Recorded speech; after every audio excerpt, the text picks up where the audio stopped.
എടാ നമുക്കൊരു ബിസിനസ് തുടങ്ങിയാലോ?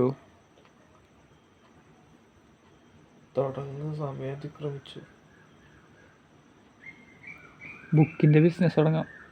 ഇന്നെല്ലാം ഇതാകുമ്പോൾ എല്ലാവർക്കും പഠിക്കണമല്ലോ. അപ്പം എന്തായാലും വിറ്റുവോ? Yes.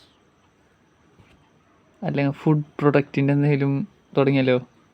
Bullshit with confidence. Food പ്രൊഡക്റ്റിൻ്റെ എന്തെങ്കിലും തുടങ്ങിയാലോ? ചിപ്സ് അങ്ങനെ. അതാകുമ്പോൾ പെട്ടെന്ന് വിറ്റുവോ? അത് ശരിയാ. എന്താ എൻ്റെ അഭിപ്രായം? നല്ലത് പറയാം. നീ എന്നെ തിന്ന് തീർക്കരുത്. ഒരിക്കലില്ല. നീയാണ് ഇപ്പോൾ ഇന്ന് തീർക്കണേ. ഞാൻ അല്ലെങ്കിൽ ഹോട്ടൽ തുടങ്ങാം. ആയിക്കോട്ടെ, പിറ്റേ ദിവസം വരുമ്പോൾ സാധനമില്ല, കവറ് മാത്രം. അല്ലെങ്കിൽ ഹോട്ടൽ തുടങ്ങിയാലോ?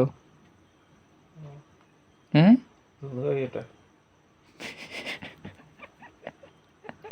ഇങ്ങോട്ടേക്ക്